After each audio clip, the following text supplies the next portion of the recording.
So, hey everyone, I'm Paul Coates, Black Classic Press, one of the people who will be facilitating the call today. And I really just want to welcome everyone to the call and thank you for being on this call. We feel that it's an important call. We're looking at, today, what we're looking at is Black books in the age of Corona. And we're looking at that and we're having that discussion today, but actually what we're part of and what we're conducting here is a conversation that you're a part of creating. And that conversation actually is about the whole ecosystem of Black books. I'm not going to talk a lot about the ecosystem. I'm going to leave that to the person who really spends a lot of time talking and thinking in this area.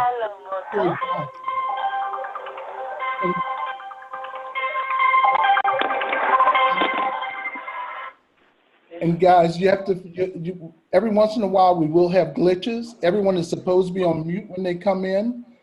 And sometimes it's working, sometimes it's not working, but we have people on it. And so we'll catch it as it goes. And about the glitches, look, like everyone else, we talk about Black books in the age of Corona. We're all engaged with Black books in some way or the other. And in this age of Corona, we're trying to step up our game to be on Zoom to have this conversation. So there are going to be some technological glitches, but we've worked on this for the past couple of days, and we think we've got most of this contained in a way that we can continue this discussion.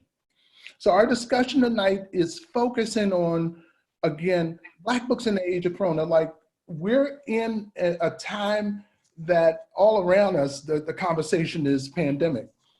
And at the same time, we're people who are engaged in the conversation of Black books in some way, form, fashion, or the other.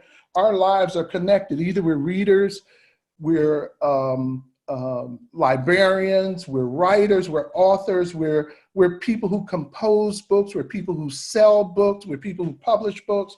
So we're all engaged in this conversation as well. We got two conversations going on together that cross, and one of those conversations right now is a particular threat to the other. The coronavirus, but the pandemic itself is a threat. What we'd like to do tonight is go around and look at different people who are engaged in the Black book world. And I think our panels are probably containing authors. We've got authors, we've got publishers, we've got people who work in the industry on the panel. So you're gonna hear from about 5 people that will guide the discussion. We're going to ask them to speak, and our time is somewhat limited, so we're going to ask them to speak anywhere from 3 to 5 minutes. We're going to monitor the time closely. I'm going to ask them to introduce themselves as they say a few words. One of the things that we want to get clear on, this conversation is not the conversation we're creating is not a conversation that is about answers, okay? We have some, I think everybody probably has some suggestions or questions and things like that, but we don't come to the conversation with answers. We're generating a conversation, and hopefully what this conversation will do is give us some areas to think in. That's why the chats that you're participating in is so important. We've got about 315, 320 people at this point registered on this call, and there's no way that all of those people will get a chance to speak. But we're going to start with our panelists.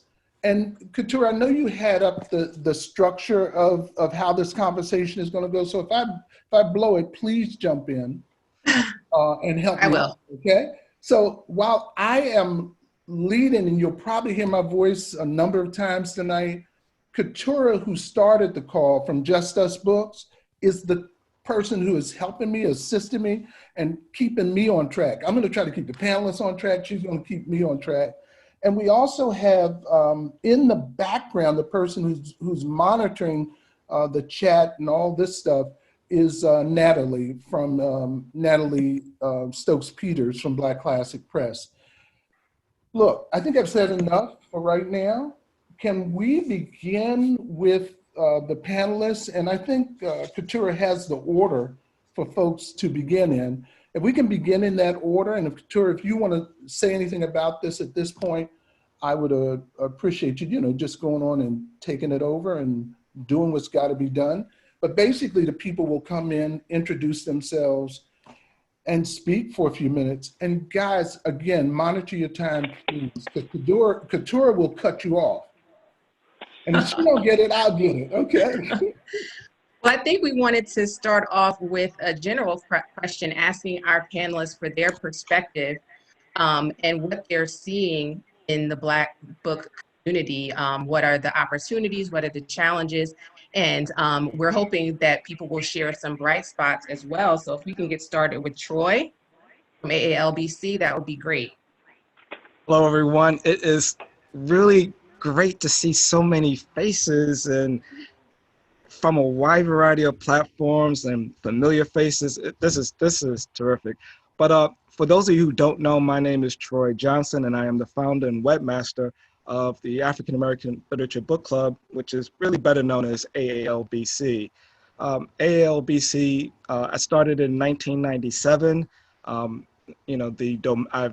It was an experiment, and it became my livelihood. I registered the domain almost exactly 22 years ago to this day, and like I said, it's been my livelihood for over 12 years now.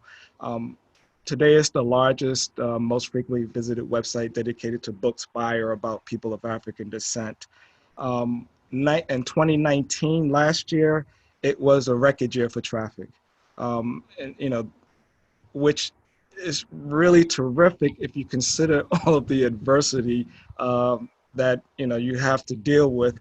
And so being able to grow traffic over a 22-year period has been pretty terrific. And I always thank people like you all, readers, people who actually come to the site, because that's what makes it go. Some of the things I'm seeing as a result of the coronavirus, it's a reminder the digital divide is real. I also teach at a university, and so between teaching and looking at traffic in the short term, I'm realizing that people aren't able to go online at the same rate they were in the past. I mean, we know libraries are have closed in many communities. People aren't able to surf the web from their jobs. People really, the internet access has been greatly diminished as a result of this. So we don't hear a lot of talk about the digital divide, but it is still real, and it is a thing. I monitor or track book festivals across really the world, but primarily in North America. And pretty much everything that took place in March or was scheduled to take place in March has been canceled. April, same type of thing. May, events are falling like dominoes, and events are important to ALBC because that's where we get a lot of our content. So I often do events, shoot video, put that up on the website, and as those events fall, it's a major issue. So there are some challenges, and there are a great number of opportunities. So I'm looking forward to hearing from what everyone else has to say.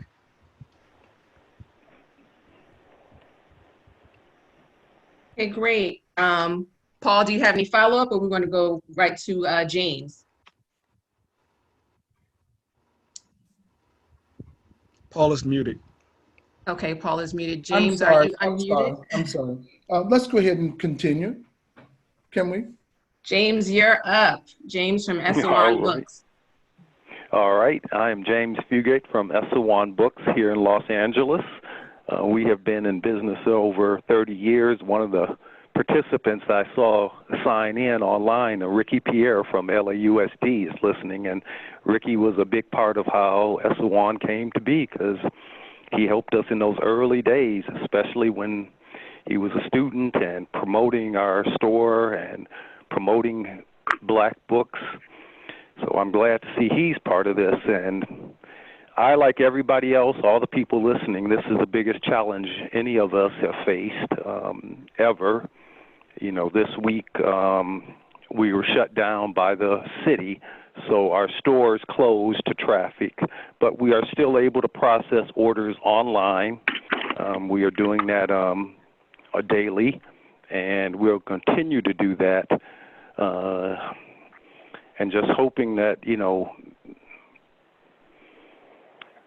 it says a month, but if you look at internationally, Wuhan, China, has been on lockdown since January, and we may have to look at the same thing in our country for being in a lockdown for a long period of time, and it'll just be the continued support of people that keeps all of our businesses going, and we're really hoping and praying.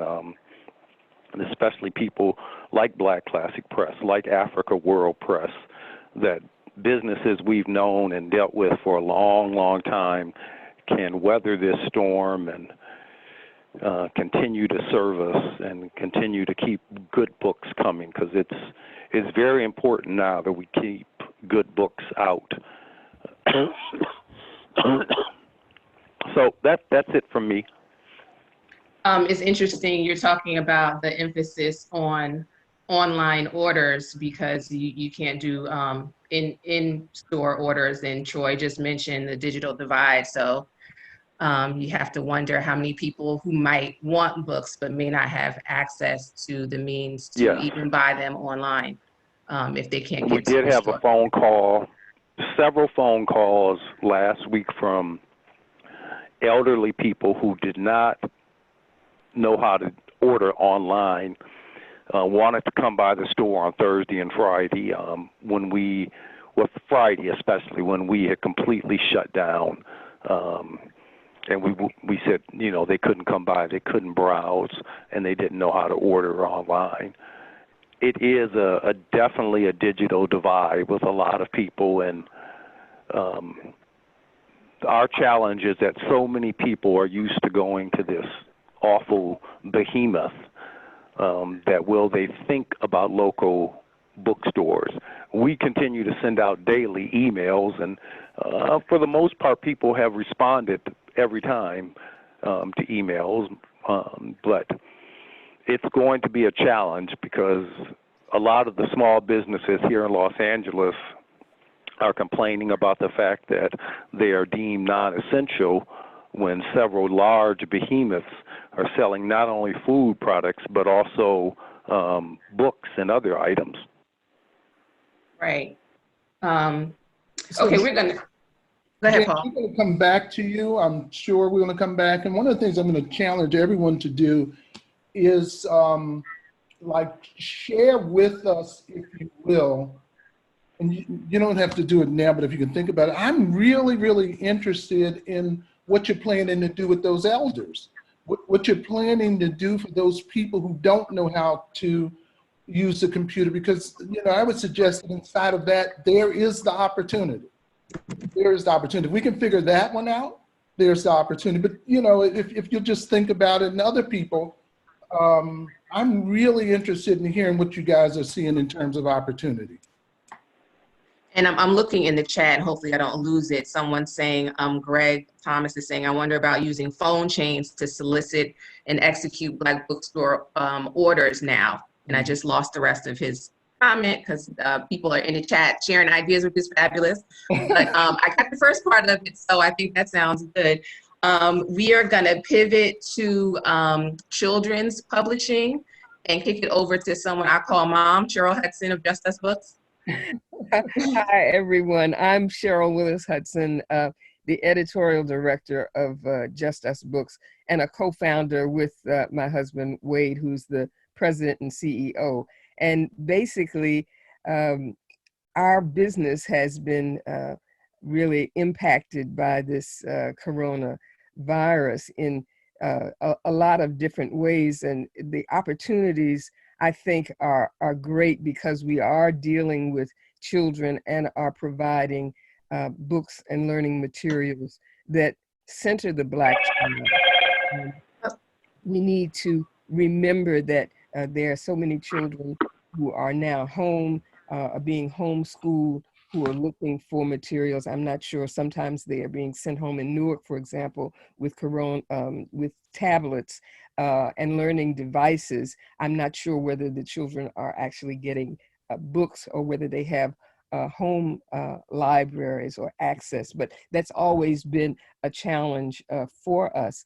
But on the editorial side, we are functioning as we always have. We have books in the pipeline that are scheduled for publication for 2021, 22. One of the hot spots or highlights is that we are accepting manuscript queries online. We do have an online store. We have a blog, although our physical location is basically closed because of the restrictions in New Jersey, in the metropolitan area. We still can accept online orders. So we have been able to post on our website, for example, connections with authors, for example, who are reading and doing audio books as read alouds in conjunction with some other organizations. We're reaching out and trying to partner with literacy organizations to really keep the idea that we're in the business of storytelling, information sharing, affirming our heritage, our culture through the printed word, yes, but digitally as well. So if you go to our website, you'll see that for trade books that we have that are not textbooks, but they may be used in some ways for the library and school markets. We also have activity guides, reading guides that can be downloaded. We have instituted a couple of packages that parents, educators, librarians can access as well. So we really want to accentuate the positive, but on an operational side, and I'm speaking really part of my role primarily is on the production, editorial, and creative side. I'm just speaking now on behalf of Just Us Books, and Wade, who handles the sales and marketing and distribution and all of those kinds of really important operational sides of the business. So really talking from the publisher's perspective, we're talking a little bit more about, or at least I'm talking a little bit more about content, and maybe there are some other questions or specific things that are related to the other side of this, which is really the main side of the business, is really getting the content to the audience, to our readers.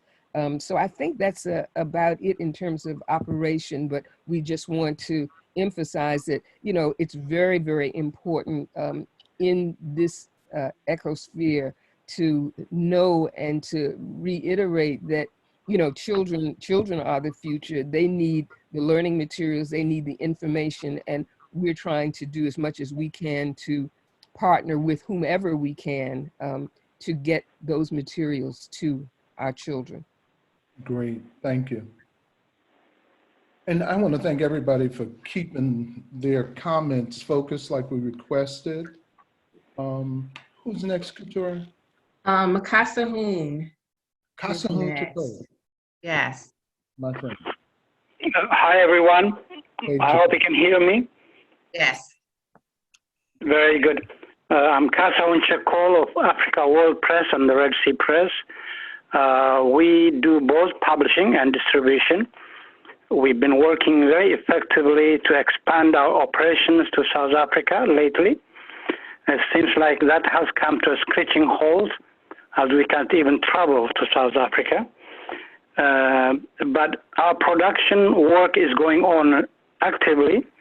The sales has come practically to a total stop at this time. Our staff is working from, we've set them up to work from home. Only on the editorial work, we're going into the office twice a week to fill orders and fulfill particularly urgent bookstore orders as they need it. And amazingly, we were able to get some books out last week. We don't know what will happen the coming week. So we're active, we're here, we're facing the same problems that you all face. This issue of the coronavirus has put us out of business for practically, but we'll keep struggling, we'll keep fighting and share ideas with you.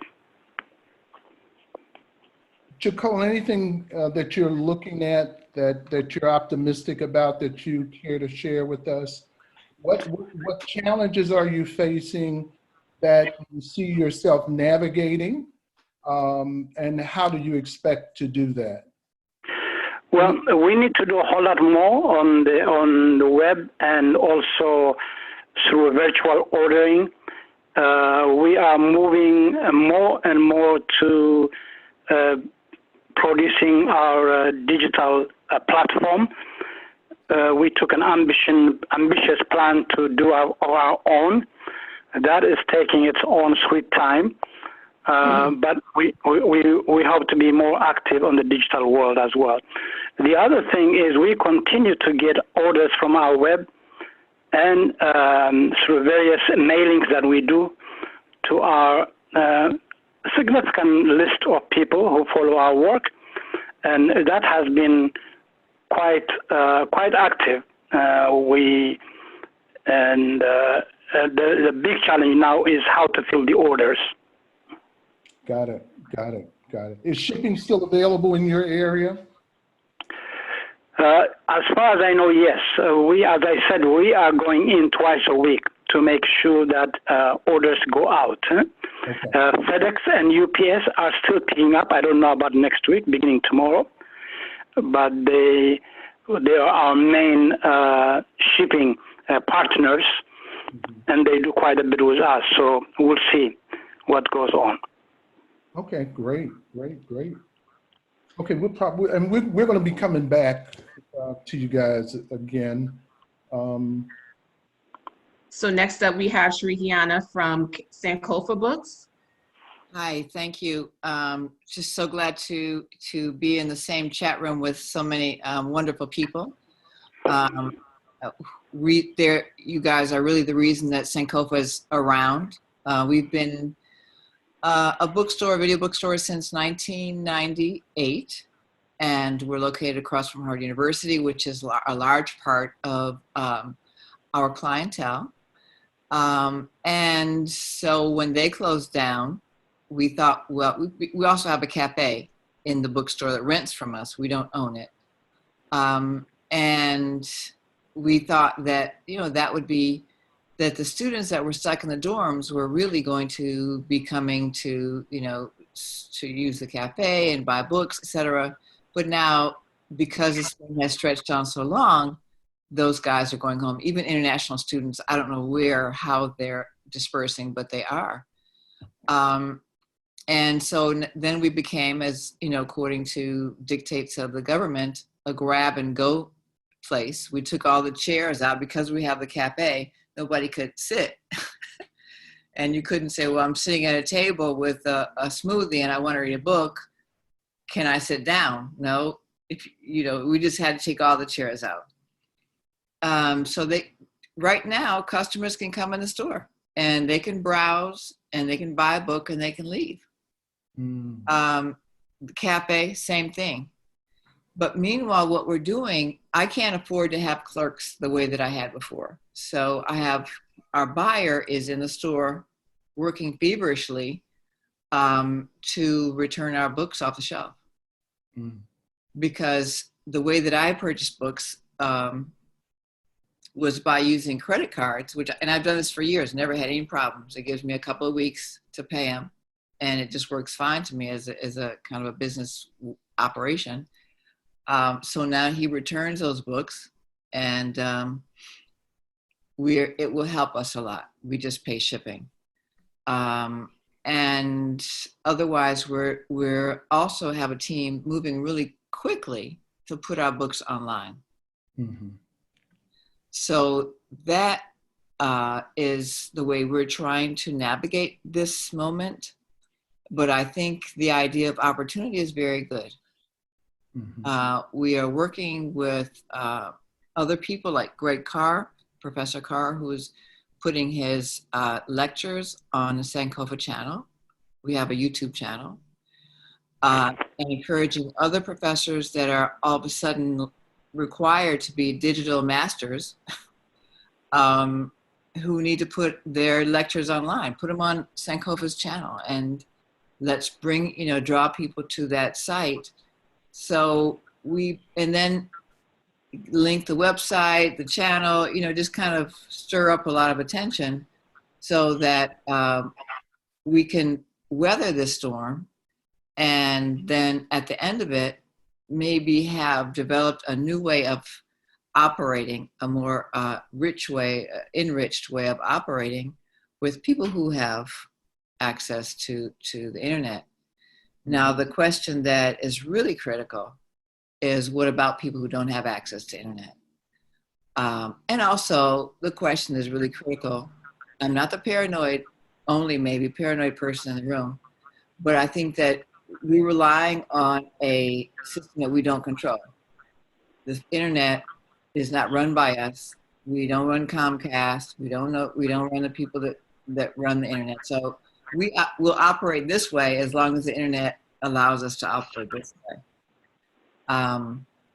So keep maintaining those real contacts, either by phone, as Greg was saying, or Greg Thomas, or keeping those relationships alive some kind of way, even outside the internet, to me seems like a really, really important kind of system to keep our roots alive. Thank you, Shirikiana. Shirikiana, how is the community responding? And can you also bring us in? You were at the center of a large fight, unrelated to this virus thing. You were already fighting for your life on the tax issue. Can Right. you? And this is a little off center, but it's still about what's happening. How is that impacting you now? Are you fighting on two fronts? Well, I think it's an important conversation because I feel like this stage of the fight feels like an extension. It feels like I'm continuing what I started with before with gentrification. I think that the idea of our communities and everything else being gentrified at such a high rate has been dizzying, and that Black businesses have had to figure out what the heck we're going to do. And we own our building, but our property tax is higher than our monthly payments, our payments just for the building. It's a little bit higher.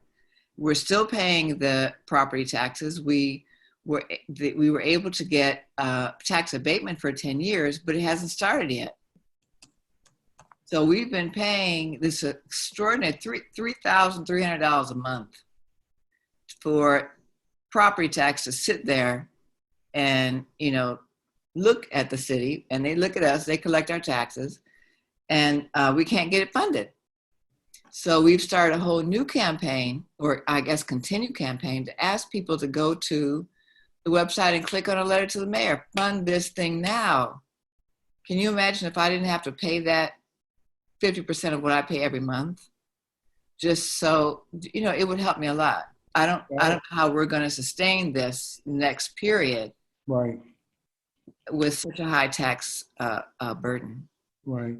So someone, I did see something in the chat. Someone asked, where is Sankofa? And we neglected to say, it's like Sankofa's in Washington, D.C. We must have missed it, or someone missed it. But Sankofa's in Washington, D.C., right across the street from Howard University's campus. They are joined in the city by at least one or two other, fortunate to have one or two other Black-owned bookstores. And Mahogany, this is just a shout out to Mahogany Books. We're going to call on you in a few minutes. Okay, so I'm giving you some notice on that. Did we get everybody first though? And Shirikiana, thank you so much. Did we get everybody, Katura? Yes, I think we're done with our preliminary questions, and there's a lot of activity in the chat. Okay, can we go back though and do something though, and maybe you can help me. We're dealing with this as African Americans like we always do, like what's happening in America, right? But we're confronting a global pandemic. We fortunately have a sister on the phone, on the call. And I hope that I can bring her in. Can you help me to find Khadijah George and unmute her? KA or KH? But it keeps bouncing around. KH or KA? Khadijah. Unmute you. Did somebody do her? Hey, Khadijah. Yes, there she is. Hello. Look, so by way of introduction, Khadijah, are you still based in London? Yeah, just outside of London. Yeah. Okay. So we're glad to have you on the call. Can you give us some insight as to how our brothers and sisters are doing and how Black books are doing? Khadijah's work, you're still engaged in your doctoral work? I am. I just handed in the first, the first complete draft is done. So Khadijah's looking at Black book publishers, I believe, and booksellers in England, but she's literally traveled the Black world gathering documentation for to do her dissertation and do her study. Can you share some of the things that you're seeing on that? I can try. Well, we've got fewer Black bookshops, obviously, than we had. But one of the interesting things that has helped in these past, couple of years and even coming up to now is that it's been an anniversary for most of them, 50-year anniversary, 50-year anniversaries and stuff like that. So things are building around the anniversary events.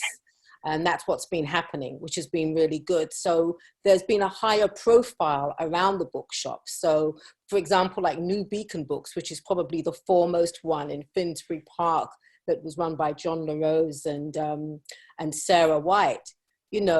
We have people coming online saying, I live just around the corner and I never even knew they were there. I've lived around the corner for 15 years. I didn't know they were there. And they've been there for like nearly 50 years. So people are kind of really stepping up on the profile around Black books. And the other thing, it's kind of a negative, but it's kind of helping the profile, is the whole issue we've had around the Windrush generation and migration.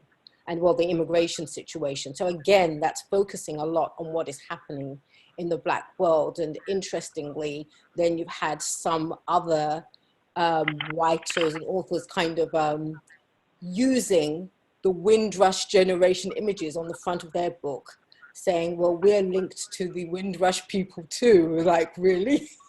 So people are really kind of now focusing on that just because of anniversary things. Khadijah?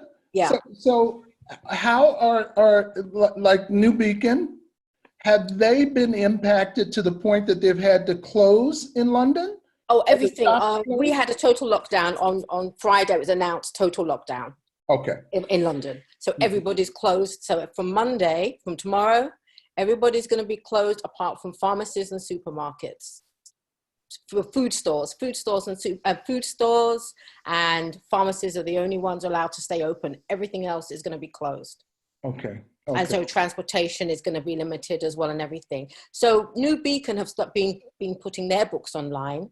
Since they had their 50-year anniversary, they had a really great support, volunteer support. So the whole bookshop got redesigned and reorganized all voluntarily, which was really great. And so they've been putting their books online, and a swell of young people came in and organized a whole lot of new marketing. And that was just been happening over the past year. And new newsletters coming out and everything. We've also got an online group named after John LaRose, like Friends of John LaRose, which is all again around the bookshop and bookshop issues and things like that, which anybody can join. So those things have been happening. Eric Huntley from Bogle Overture. They no longer have the bookshop. No, what he does is there's special event things that he'll have the bookshop in his house. I So he see. no longer has a physical bookshop, but it'll be happening in his house. And everybody knows 141 Calder Shore Road, and it's now got a blue plaque to say, Got it. you know, how important it is to the community. So he had his last bookshop thing at Christmas, so I'm sure he will like do another one. And you know, Eric is now 90, but he's moving on with it. Wow. I didn't know he was 90. Khadijah, I'm gonna move on, but I thank you so much for bringing into perspective. We're all grateful for the work you're doing, and we can't wait for the dissertation. And of course, are you going to publish it? Publisher is going to publish the book. Of course. Okay, thank you. Okay, thank you. So Keturah, I know we want to open up. We've got two other perspectives, though, and these are book folks. I do see a librarian on the line, but I don't want to call on that person because I don't know that they can speak for the institution. So I'm going to leave that alone. But I would like to get Nia Damali, who's on the phone. Nia's down in Atlanta, and if possible, Brother Nati, he should be there close to Nia. Nati and I were talking yesterday, and he shared some wonderful perspectives about Black book selling, and I just would like to have him come in to share with us. Okay, Nia is currently unmuted. And when she gets done, Paul, I can have Nati come on. That's wonderful. Thank you very much. Nia, how you doing? You with us? Okay. I will switch over to and unmute Nati. That's good. Okay, we'll move on. Brother Nati? Yes, Brother Paul. Okay, so the thing that people on the call should know is that Nati operates African World Books out of Baltimore. He also operates Everyone's Place out of Baltimore, which is the bookstore. Nati is one of our key book distributors, keeping stores, Black bookstores and white bookstores supplied with Black books. He also distributes a lot of Black classic press books. So we were talking yesterday, and Nati, can you just share how your optimism lifted me up all day when we talked? Okay, can you share your thoughts on this pandemic and Black book selling with people on the call? Definitely. But Paul, let me say first of all, you know, I really want to like dedicate this program to Laila Africa, you know, because I understand that he passed last night, you know. Oh, I didn't know that. Okay. Yeah. So hopefully, you know, so Laila Africa, I want to raise him up, right? And you know, I've been hearing a lot of bookstores that, of course, you know, familiar with over the years, like, you know, Sankofa and SO1 and Mahogany and Medu bookstore and other bookstores, you know. So the important thing I want to obviously bookstores know that in any way we could support them, we will do that, you know. Okay. And then I was saying, Paul, man, you know, we've been through a lot of different, you know, chaos situations, not as bad as this one. But, you know, we're going to come to this. You know, I usually find, at least in the hood where we are, you know, that Black people really come out and support Black businesses in times of chaos, you know. So we had to either do it overground or underground, but any which way we have to do it, you know, we have to do it. It won't be anything new to us, you know. So I just want to encourage the bookstores, you know, not to feel like there's no hope, you know, because there's a lot of hope. And we're going to come to this, probably like Sister Shirikiana say, probably even stronger than we went into it. So, you know, just hold tight there. Know that you have publishers like Black Classic Press and African World Press, distributors like African World Books behind you. And, you know, we're all going to throw in, man, and do this thing collectively. That's wonderful, brother. Wonderful. Thank you, Nati. Thank you so much. Did Sister Nia join us? Okay. Natalie? Yes, I am attempting to unmute her, so no, I don't have her yet. All right. Tell you what, maybe we can bring her back in later. Keturah? Sure. We have a lot of questions and conversation turn it over to you in the chat.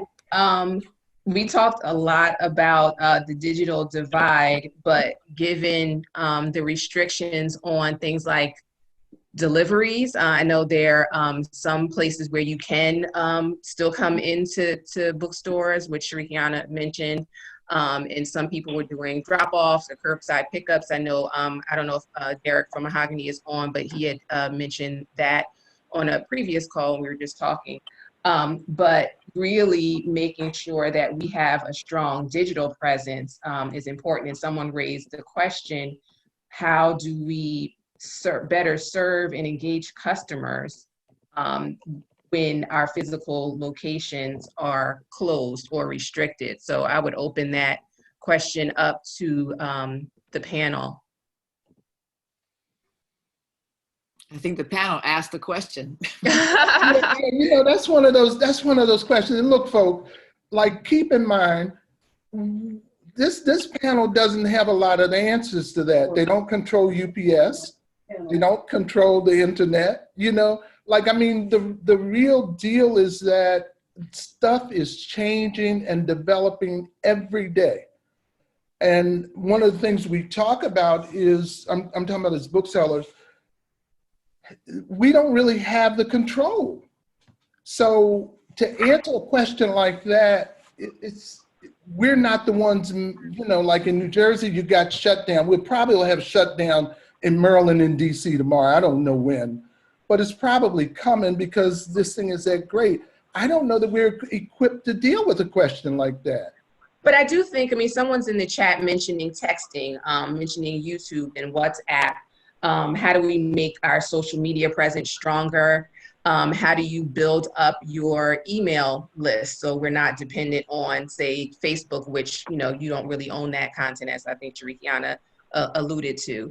So I don't know if Troy, this is definitely your space, the digital space, and if anyone else has any comments or feedback to share. But what more can we do to shore up those opportunities, those digital opportunities, given that the physical you know, visits to stores are restricted or eliminated altogether?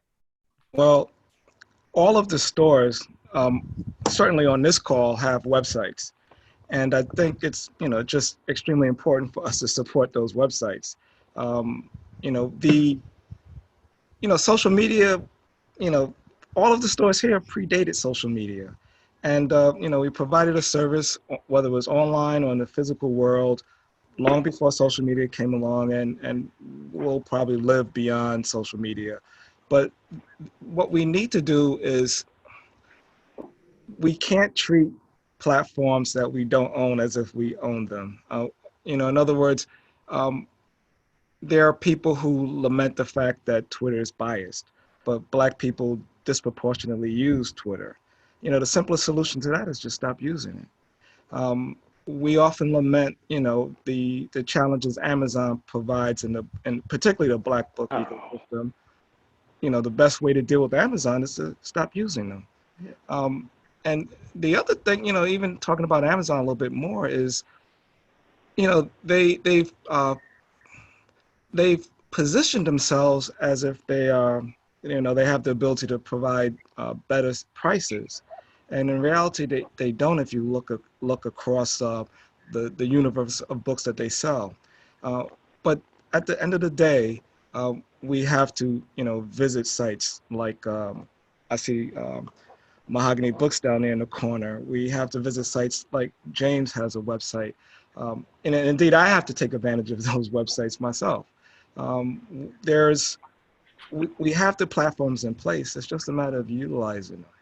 And, you know, that's the short answer. Just utilize the stuff that we have in place. Those platforms will grow and develop, and who knows what will come of it, you know. And can I make a comment here too? I just want to commend you, Troy. Shirikiana here, Sankofa, because I hope everybody in the room knows that Troy dropped Amazon. And, you know, in the back of my mind, when I first met Troy and became acquainted with his site, why is he selling on Amazon? But I got it, you know, because you got to sell the books. You weren't a seller. So when you kind of uncovered the real Amazon, the dark aspect of Amazon, and shared that with all of your people that come to your site, it was really informative. And it's something that I think the rest of us could do also, is to kind of take that nutshell of analysis that you provide and also put it on our websites. I just haven't gotten around to it yet, but I was thinking about printing it out and putting it in the store. Because, you know, people will come in your store and take a picture and say, oh, I'll give it on Amazon. Because they don't know that Amazon is selling less than wholesale. Yeah, so the really, you know, I'm gonna echo something Nati brought up, and what he emphasized was, and thanks, Shirikiana, Nati emphasized an optimism. And so I was selling for Amazon simply because I sold books anywhere they could be sold. Barnes & Noble, IndieBound, directly through other booksellers. I used to direct sellers to mahogany books. But given the choice, people chose Amazon. So I was really reluctant to drop them. But, you know, it became untenable. They dropped the commissions to the point where I really wasn't making very much money with them. So it was a no-brainer to drop them. But as soon as I dropped them, people emailed me saying, oh, now I can buy books from you now that you're no longer selling with Amazon. I got a couple of orders of 100 books at a clip. So I was selling more books, and people were actually willing to pay a premium. When I say premium, they were willing to pay retail for a book through me that, you know, so I was selling more books, larger orders, and in addition to that, I have the customer information. So I know who I'm selling to. Mm-hmm. And that doesn't mean that selling books directly is not a challenge. Any of the booksellers here can talk to that, but I'm far better off, and there's a lot more room for growth, and I can scale over time. And so, you know, I wish I never got started with them, but I'm glad I finally saw the light, so to speak. We are too. Can I add something? This is James from Kassahun. Go ahead. Hello? Yes. Yes. We can hear you. So I have a slightly different perspective because I'm seeing that we have close to 200 people online with us right now. And, you know, in 2007, we thought we were going to potentially go out of business. And we started telling a few people that, you know, we may close. And one person sent out one email that went to all of LAUSD, unbeknownst to us. And it started people calling our store and really saying, wait a minute, let me go over there.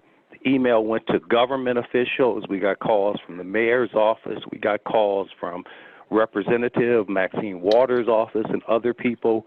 It was the most amazing month of October of 2007 that we could have ever seen. And it turned out we were maybe overreacting just a little bit.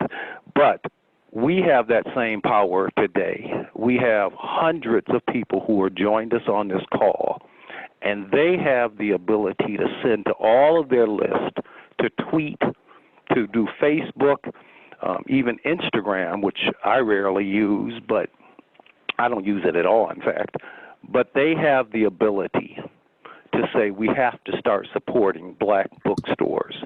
And they have the ability to go out and push all of our bookstores and say we have to support them because those hundreds of people can make a big difference in daily sales for the next 2 or 3 months. And if we continue to promote this, if people continue to sign up for our email list, they can then push those email lists out. I mean, it's an incredible opportunity in a way to expand us online because all of us are facing this shutdown. I saw in the chat that someone from the U.S. Postal Service promoted the fact that they use media mail. The Postal Service is going to be open through this. Mail services are going to be open. U.S. media mail is a great, great tool. We use it nearly every day. We're even doing some returns now that way, because I saw other booksellers on the booksellers forum that said this. I know Calvin Reed is online with us from Publishers Weekly. I'm sure that maybe he'll do a story about this. Those things are very important.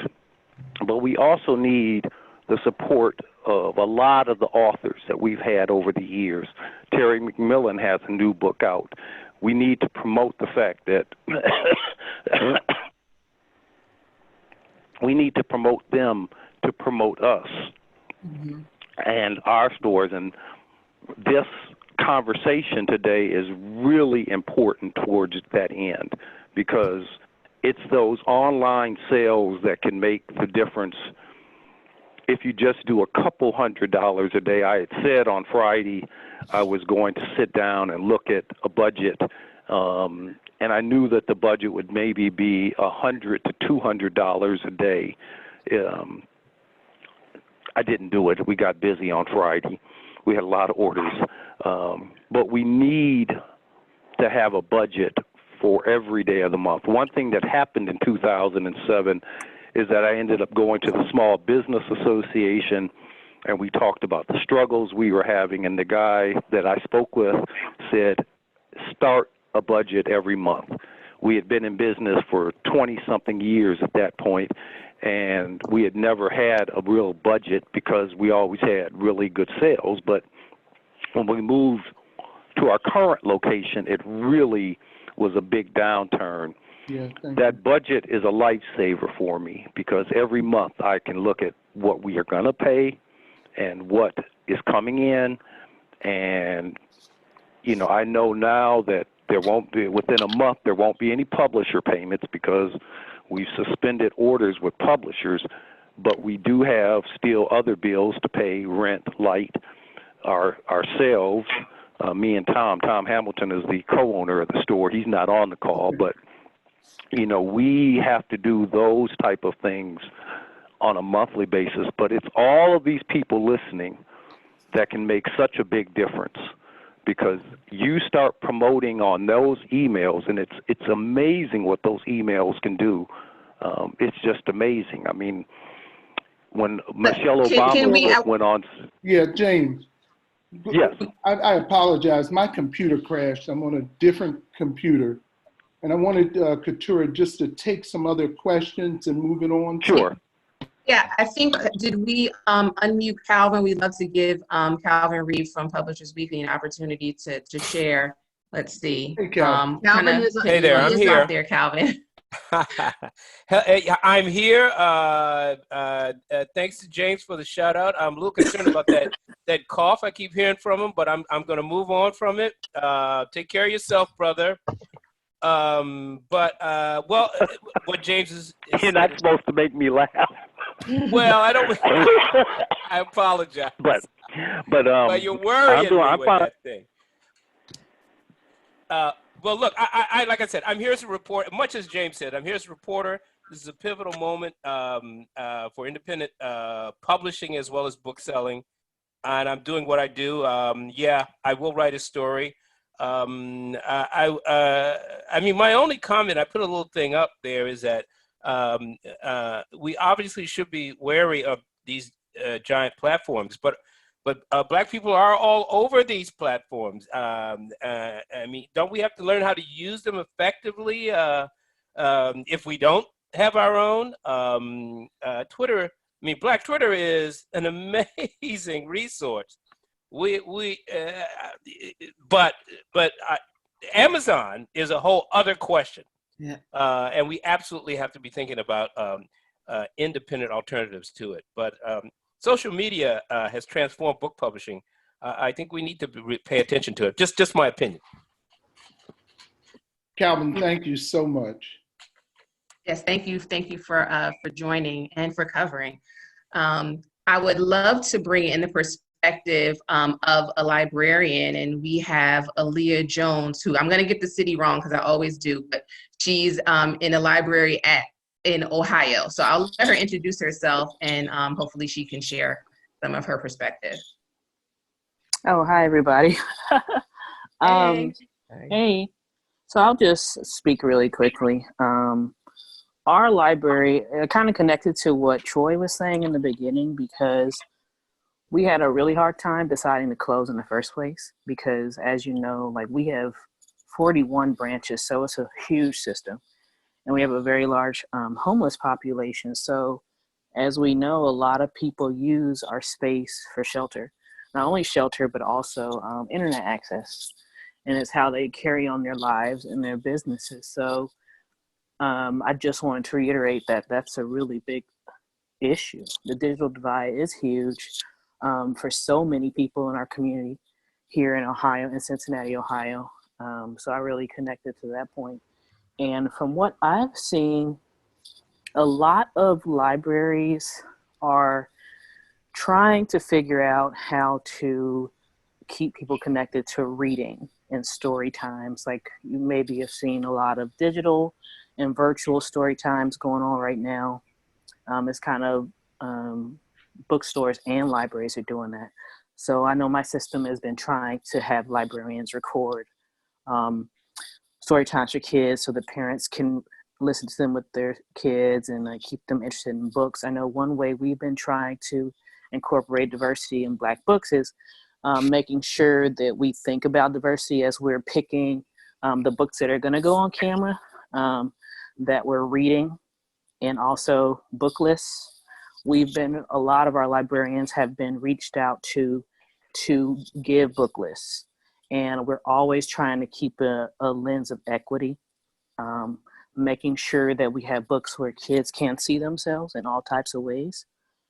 That's what I've seen. And that's kind of what I can speak to from what I've experienced working in a very large library system. But it really is a challenge because, I mean, a lot of parents honestly are just trying to like make it. They're trying to figure out how to take care of their kids in this unprecedented situation. It's a lot of stress being put on families to figure out how to educate their kids and continue to give them good access to materials and books. Yeah. I'm wondering, you mentioned recommended reading lists, and that's a question that came up in the chat, and I'm wondering, this is for Aaliyah, you can speak to this, and for the panel, whoever has something to add. What resources are publishers, booksellers, libraries, schools, even parents, homeschooling associations, what resources are we making available to people, whether they're parents or other folks who just want to keep encouraging reading during this time when we have limited access, and some of us have limited access digitally too. So anyone can take that question if you have something to add. Hi, this is Cheryl from Just Us Books, and as you know, we publish Black interest books for all children. I see in the chat that Kelly Starling Lyons is there with the recommendation that people sign up for and look at the brownbookshelf.com, www.thebrownbookshelf.com. This is a wonderful resource, 28 days plus. There are recommendations during Black History Month, but Black History Month and beyond. There are interviews with authors. There are lots of resources for books thematically, history books, nonfiction. That's a wonderful resource that we've been happy to contribute to, but most publishers who have books centered on the Black experience with Black characters do find their way to the Brown Bookshelf. So that's an excellent resource. And I know Troy has a lot of lists on his website. Yeah, I want to emphasize the Brown Bookshelf. They're one of the rare gems on the World Wide Web. You know, I often lament how we focused a lot on social media and how that's really sucked the air out of the rest of the web. But the Brown Bookshelf has persisted with quality content, and they are world class in what they do. And the web, the social media is important. And in fact, one of my lists went viral back in October. And in a matter of a couple of days, the in a matter of a couple of days, the amount of, there were over 1 million visitors to the website in a matter of a couple of days. And what that means to a website like mine that is driven by ad sales is that, you know, I made thousands of dollars in you know, in a 36-hour period, and a ton of book sales. So the social media can be powerful. However, the people here is what drives that. So to echo what Calvin was saying, the social media platforms are not powerful in and of themselves. And indeed, if we let it run the way it runs, it doesn't really serve us very well. However, if people use it to share information about websites, the way James mentioned earlier, and the people actually leave the websites to go, leave social media to go to underlying websites, they'll be rewarded. You know, that list of books, and I can share the link probably in the chat later, but it was a list of 150 books. I talked to many of the people on this chat. They gave me recommendations. I published the list, and it went, indeed, it's gone viral a number of times. And so what that tells me is there's a great need for this type of information. And again, you all, readers, sharing that information is what makes a difference. You know, the alternative would be paying a lot of money to Google and social media websites for advertising. So nothing I do on social media is what takes off. I have to buy an ad. It's you all who share the stuff that makes it go viral. And what that does is support my platform. And what that does is allow me to support the authors, the illustrators, the publishers, the people who are cranking out this content that is useful. So it's win-win-win, you know, but again, it can't happen unless people actively engage and promote the things that they feel are important. It's not going to happen on its own. Before we move on, I just wanted to mention Clarence from, I believe it was Heart and Soul magazine, mentioned that he's willing to create a resource page with a link to Black bookstores, and I hope that'll also include publishers and literacy organizations or organizations like the Brown Bookshelf. So thank you. We'll probably have to connect offline to see how to best do that, but that's a fantastic idea, and we're looking for things like that that we can share. I believe a couple of people shared ideas about book clubs and mentioned how book clubs are working, and you know, how authors can promote and get the word out given all the, you know, constraints we have now. So Paul, earlier you had you mentioned Mahogany Books, and they, I think, have a lot of experience in that area with lots of author visits. So I'd love to bring them on if you're okay with that before we move to the next. So I know our time is going down. Yeah, we have about 5 minutes. You know, one of the things I see Youssef, who is down in Nashville. I'm particularly interested in getting maybe following Derek or Mahogany. Some other idea of like what's happening in other parts of the country. Great. So Youssef, if we can bring you in after Derek, if you can just give us some concise comments, it will help us, okay? But anyway. Yeah, she's unmuted you now. Yeah. Let me see. Muted by host. Okay. I unmuted. Did I unmute the wrong person? I see Ramunda there. Is that Derek separate? No, I'm representing from Mahogany Books. It's Ramunda, the other co-founder. Hey. Hey, how are you? Good. Good. No, I'm just thankful that you all, that we have this space and this conversation. So I appreciate it. Baba Coates and Cheryl, Shirikiana, our friend Troy. We're kind of, I don't want to say we're the babies, we're Gen X. So we're kind of in the middle. Ties to our old school family and the new school too. But yeah, we are in DC, started online, of course, about 13 years ago. And 2 years ago, we opened up a physical space. And so for us, online has been our bread and butter from the beginning because we didn't have the capital to start a physical location, even though that was our dream from the beginning. And so we've had to be in a space of trying to learn what this means to have a website, to have a physical presence, to really connect with our community. And I want to go back because I think we have to look at this thing with new eyes, right? When I look at research, specifically Nielsen right now, 2018, a report came out that said that 90% of African Americans are in a household with a smartphone user, 90% of the entire population. And within that, 54% of our community, over half of us, are digital natives. And what that means is digital natives mean everyone, 54%, have grown up with only social media with a cell phone. I didn't grow up with a cell phone for many, many years.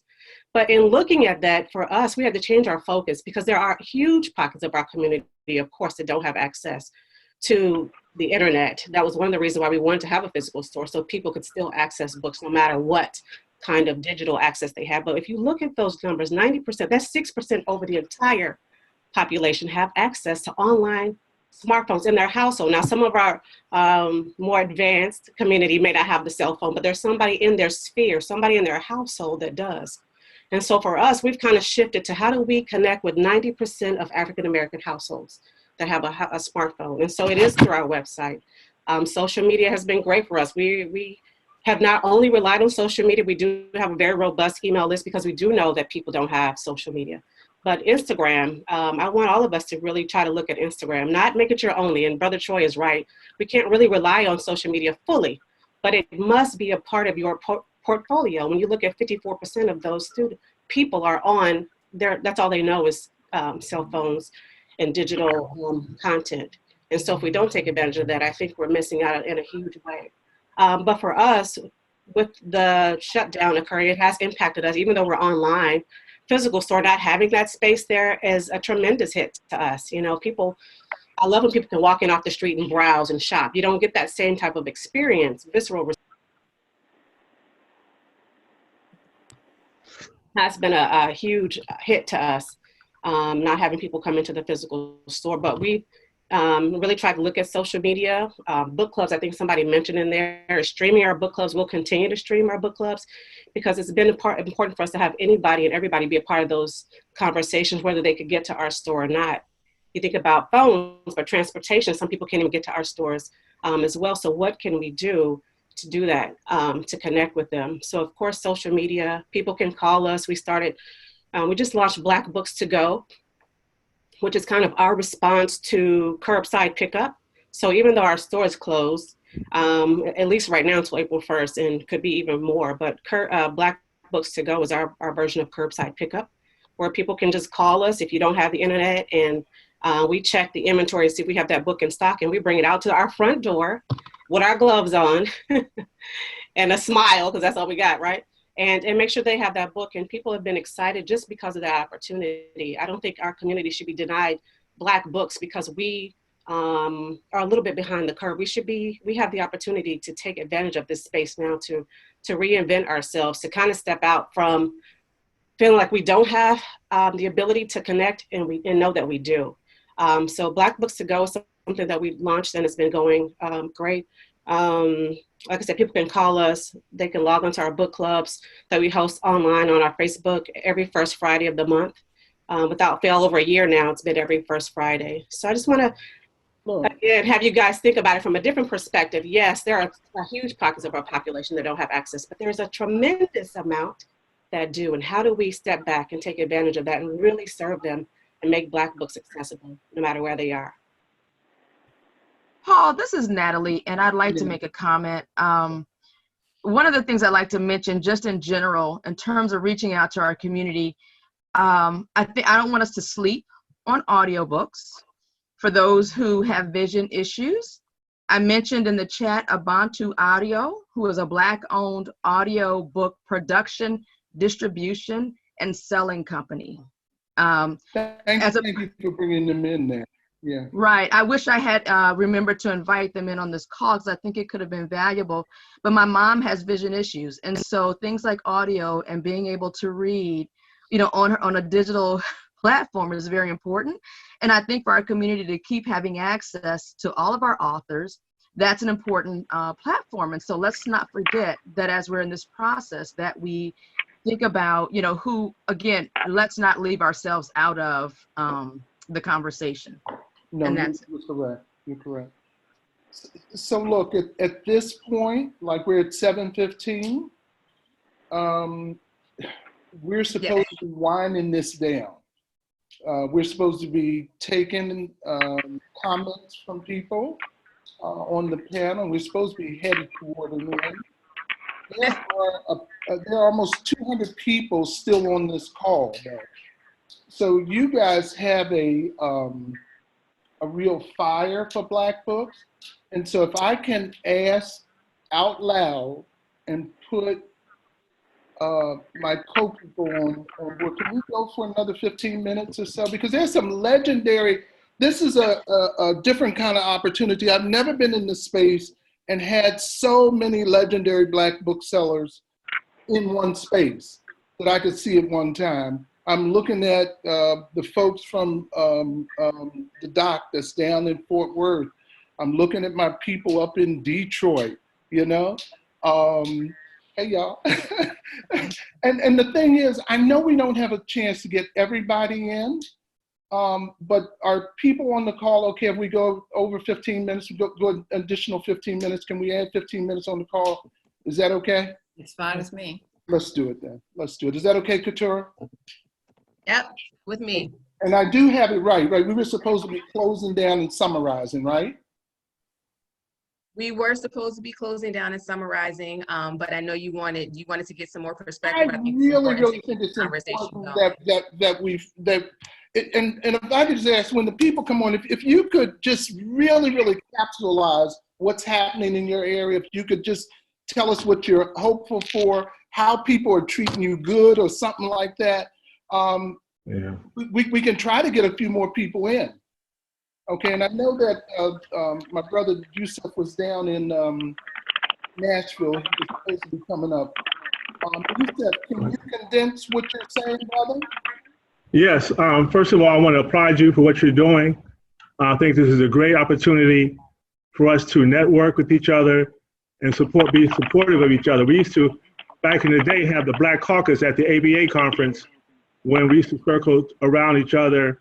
But a lot of people couldn't afford to come because it was very cost prohibitive for a lot of us to come there. But there are some of us that are still around today that used to be at those caucuses at the ABA conference. And I think we need to take this opportunity to build on this, what we're doing this evening, and continue this conversation, because there's a lot that we can learn from each other. Every time somebody comes in my store, they talk about the dwindling amount of Black bookstores, and that this one is closing and that one's closing.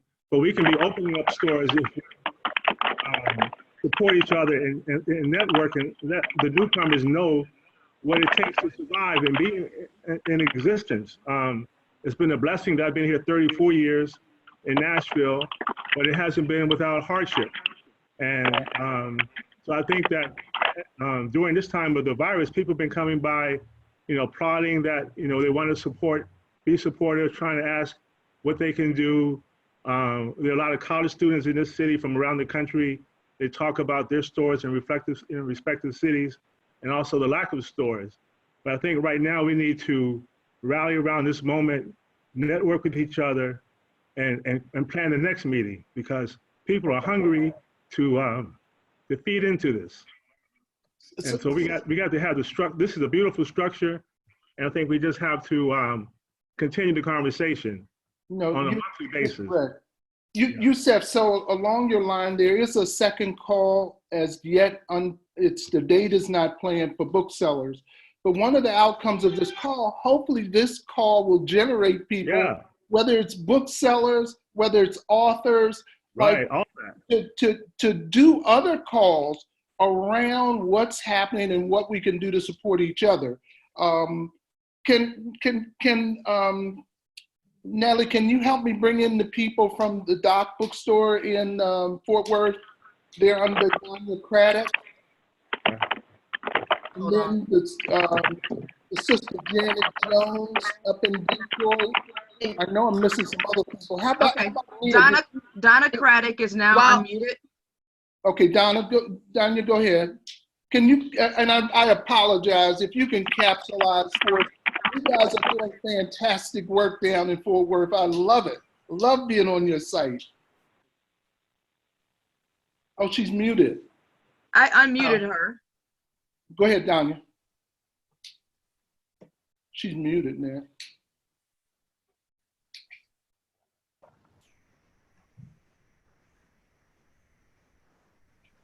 Okay, while you're doing that, can we move over to the source? And while Natalie's looking, It's Janet Jones. Got it. I was just going to mention an idea I saw in the chat. I didn't catch the name, but someone said they're running a Black History Quiz Bowl, and they're giving books from a Black bookstore as gifts, I guess, to the prize, the people who win the prize. So I love ideas like that. Yeah. Keep sharing in the chat. That's my brother that's down in Louisiana. Yes. Yes. Mm-hmm. Okay, did Janet Jones come on? Did you get unmuted? Hello. Okay, again, I apologize. If you can capitalize and just tell us what's happening in Detroit. Are you guys locked down? Are people supporting you? How are you getting your books out?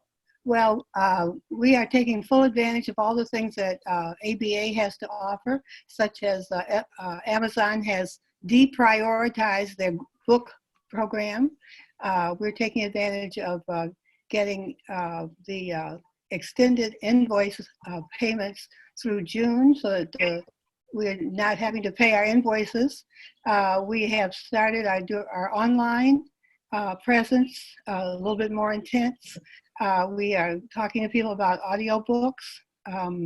Also the pickup in store. The pickup in store, like somebody said, not grab and go, but from your books, from our door to your door or to your hand. So they can come and do that. Phone orders we've been doing. Yes, people want to support us, but we also want to look at how our business will grow. So anything that we can do to move ourselves away from payments that we have to make in March, April, and May is great. Yeah, so I think Janet, I apologize. I said your store was in Detroit. Can you tell us what your store is, how long you've been there? Yes, we are source booksellers. We are a unique niche of nonfiction books. We've been in business 30 years doing that. We live in a community called the Heart of Detroit, or Midtown Detroit. We have a community of people of all varieties that come to our store, and we serve anybody that walks in the door. And so people have really wanted to, we have people calling us on the phone and writing us on our emails saying that we want to buy a book from you during this time. So we're going in tomorrow. We are not letting people in to browse because our space is too small. We're having to recognize the 6 feet of distance between people, and in a small store that's very difficult to do. So we're not doing that, but we are having signs in the window. We are using our social media. My daughter Allison, who's right here, and she's got lots to say too, is working on a new online presence for us in addition to the bookshop link. Our website, our Instagram, our Facebook, and all of those kinds of things. And I think the main thing to be concerned about now during this time is where's the money? How can we get it? There are grants being offered by SBA. We're going to a chat meeting tomorrow at 11 o'clock for our Detroit Economic Development Corporation, and they're offering some grants. I'm going to apply for everything that's a grant. And I really think that we need to take advantage of everything that's being offered during this time, because this is an open time for us, and it's an open way of keeping our businesses going however we do them. So whatever is in the universe that we can get hold to, I think we should get hold to it. Janet, thank you so much. Allison was going to say hello. No, hi, just saying hi. Okay. Hi, Sri Lanka. Okay. Okay, Look, thank you very much for doing this. I think it's great for our community and for all the bookstores.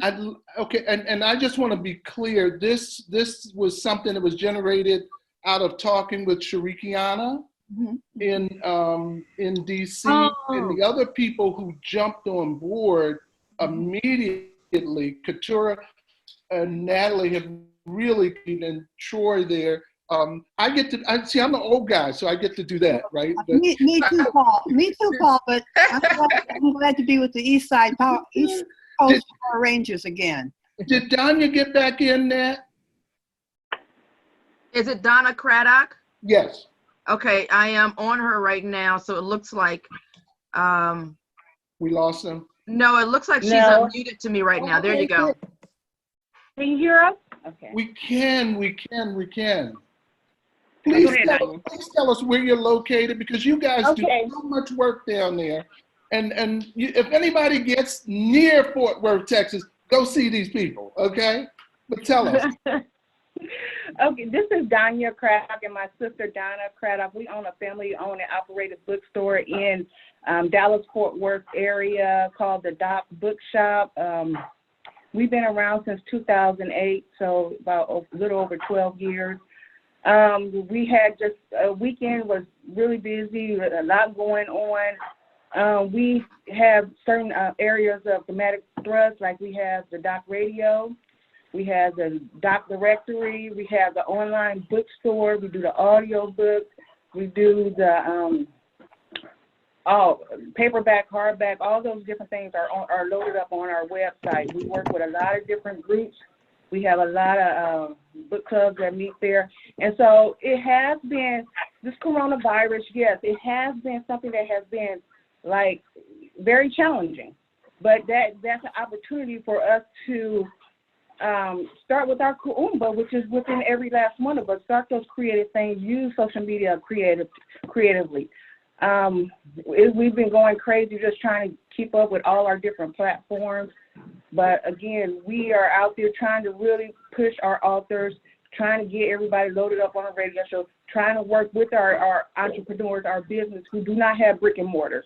So over the weekend, we had a lot of the non-brick and mortar businesses, kind of step in and be a place where they can, do certain exchanges to a certain extent. There is going to be a closure of non-essential businesses. So again, we have to use our creativity at a different level. And I just really want to, I love this platform.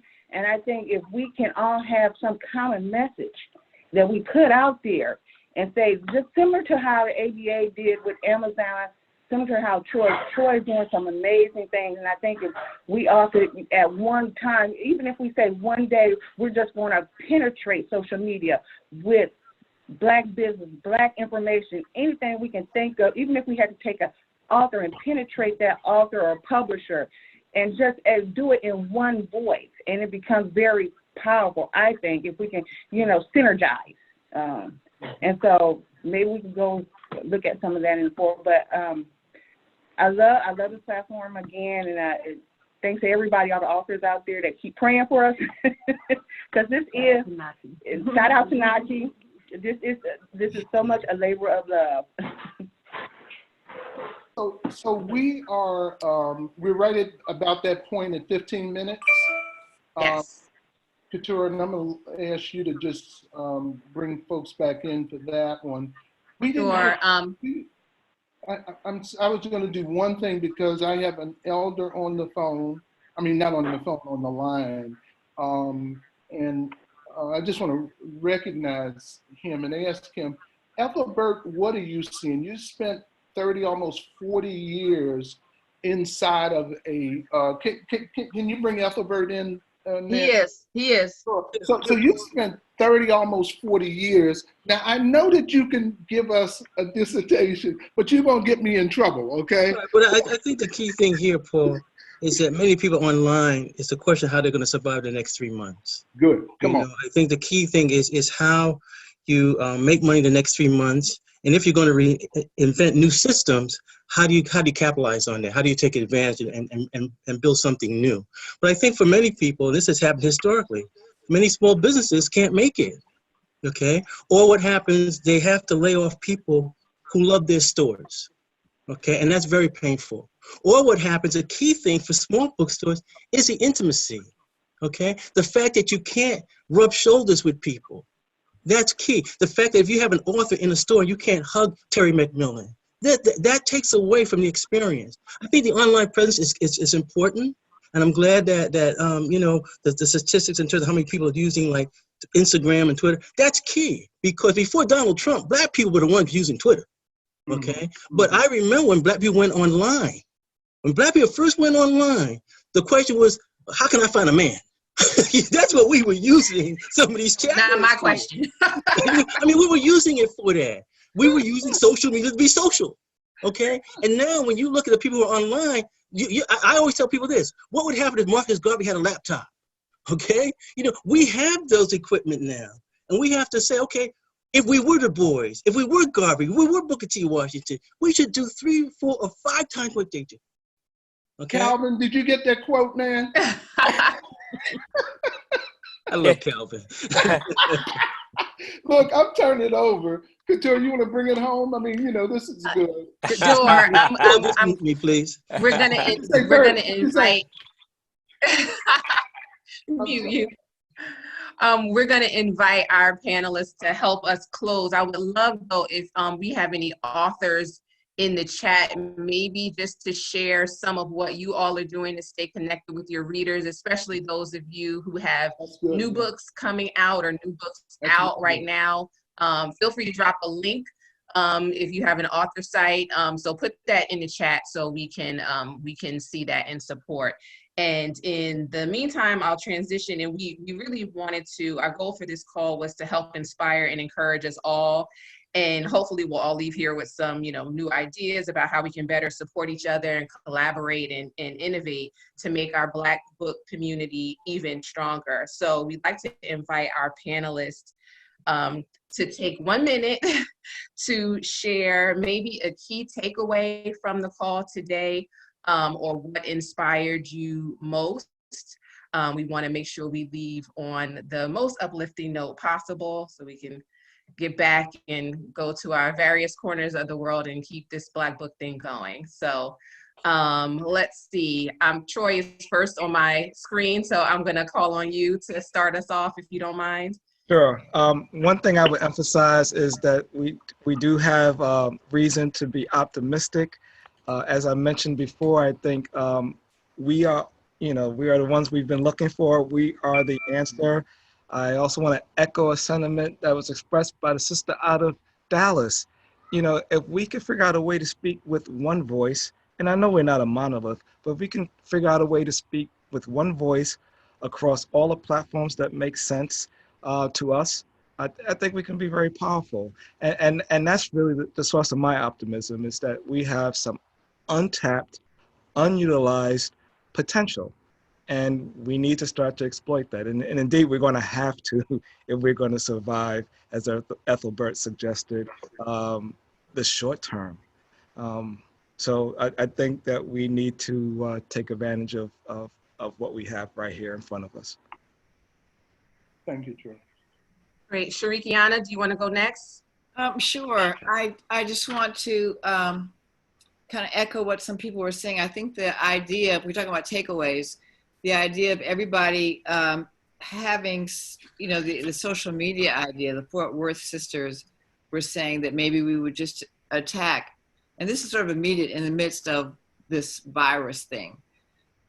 Could we come together on one day to just say, this is going to be our posts, you know, 2 or 3 posts for the day, and and then share them in a way that makes everybody's website be supported. And I guess, you know, you guys, Troy and Mahogany, you're good at this kind of thing, to figure out a way to make that the most effective reach for everybody. And I think another thing that sounds like a takeaway is to encourage Black authors to say, wait a minute, okay, we know you like Amazon, but let's look at what really cuts our nose off to spite our face. Can we be visionaries and say, okay, we want to come up with another formula that says, okay, you do publish or sell your book on Amazon, but down the road, it will cut you off and cut us off. What are some alternatives? And if you come into my store, and I'm trying to make this short, and you sell your book, but you have a little bookmark that says buy on Amazon, then it's not working. Those are a couple things. The other one was, I'm seeing in the chat questions about how to kind of pull all this together. so that people can, is there a way that we can communicate in the future with everybody that's been in here today? Does Zoom do that? We have the list. That's a little bit challenging. Let me just step aside from that one. You know, just sharing this stuff and what have you, that's a little challenging. We can always send something out, and if people want to get on a shared list or something like that, that's possible. Shirikiana, but No, that's really what I'm asking. yeah, we can send something out. I mean, now when I say we, I want to be real clear. Couture and I stepped up for this. Somebody else is stepping up to organize the conversation for Black booksellers. Someone else will do that one. So when I say we, I'm talking about whoever that is. Whoever, since Troy said we're the ones we've been waiting for, I'm waiting for that one to step up, okay? So yeah, we can do it. And just to mention, people are asking about the transcript, the chat, if the call is being recorded. Yes, the call is being recorded. We can extract the chat, and we'll try to see how we can share that, because there are a lot of resources here. Obviously, the links won't be live, or maybe they will be. I haven't seen it. So we'll see how we can do that. Not sure yet if we can share a file as large as this recording will be, but we're going to look into that. And we definitely need to create a community where we can all be better connected from our different time zones and different geographic locations. So if you have any ideas, please let us know. And if Natalie, if you can drop, we created an email called the Black Book Community @gmail. So if you have feedback, please share with us, and we'll read that. And let's go on to our next panelist. Is Kassahun, are you still here? Yes, I am. Yes, I am. Great. So what did you hear? Well, I'm very encouraged and inspired by the discussion. I think there is quite a bit that we can do together, and I've learned quite a bit this evening by itself. But we have to remember that as Black people, as African people, we have survived tremendous amount of challenges through our history. And there is no doubt that the new challenge, both the digital challenge and the absence of person-to-person connection that is imposed on us right now, can be overcome. Yeah. We have to keep in contact, and we have to build on the community. This is only a very small segment of it, so we have to expand it and grow. Thank you. Thank you. Mom, Cheryl Hudson, you want to go next? I'm very encouraged by this conversation and sharing. So Wade and I want to thank everybody who's contributed to the conversation. We want to reiterate that, you know, good books do make a difference. We're in the information and storytelling and story sharing business. So we've listed some things on our website if people are interested, or particularly interested in children's books and connecting with ways that we can expand that. You can check in with us on our website, justusbooks.com. We have activity books, and we are trying very hard to link up with other literacy organizations and other places where books can make their way into the hands of children and their parents and caregivers and libraries. So this is a great opportunity, and I think we can speak with one voice in terms of our stories really making a difference. Lots of collaboration opportunities, I think, in the chat with organizations that some of us may not have been familiar with. So that's fantastic. James? Yes, I have nothing further to add. Nothing further to add? Okay. Nothing so further. We have, we have, is that your way of staying within your 1 minute? Yes, so it is. We are at, we're at 7:40. I think we've had a really great, robust conversation, some laughs, which is always good. Paul, do you want to close us out? Could I ask a question before? I think people may ask after this how they can contact us. Maybe there are some people who want to collaborate with, you know, on telephone calls or something else to deliver books to people, young people out of school. They may have a vehicle already in place. Any kind of follow-up like that, where would they, should they email somebody or? So I really want to be clear, because I really don't want folks expecting more than a conversation. What Katura though cited, can you repeat that website again, the email again, where people can follow up? Oh, the email, the Black Book Community @gmail.com. Natalie also put it in the chat. So if you have suggestions, feedback on this call, anything you'd like to share with us, you can use that email to do so. And then when you registered for the Zoom call, we got people's emails. So we do have an email. We don't currently have an official email list, but I think we can probably put something together in thinking about our next call. So the part that I really want to be clear, somebody's typing who needs to oh, mute. Natalie, is that you? Can you No, mute? it's Kassahun. Oh, Yeah, that's okay, let's me. see. I'll go. Oh, thank you, Kassahun. He muted himself. Okay. So the part I wanted to close out on, you asked me, the part I wanted to close out on is that really I'm inspired because we have so much energy on this call. We have people that are doing things in their areas, and I didn't hear anybody say they were closing. You know, I just didn't hear that. I heard people say it's going to be difficult, they're challenged and what have you, but I also heard people deal with strategies of fighting back. That's inspiring to me because I'm in the same place. I've got challenges and I'm not ready to close. That doesn't even occur to me.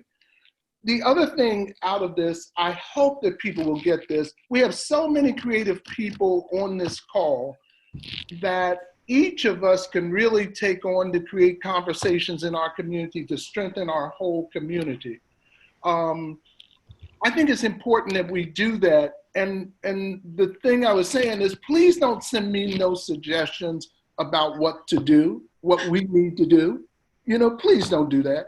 You know, tell me what you're doing. You know, tell me what you're doing and I'll gladly join what you're doing, you know? This is just a conversation. It's from this conversation that action jumps off. So I want to be clear that we are in this together and it takes all of us to move through this, and we should move through it. So whatever you have going down, like if Yusef, whatever you have going down, you want folks to join in, throw it out there and ask folks to join in. I'm with you guys, okay? I really want to thank everybody also for getting on the call again. And I also want to thank you for the marvelous work.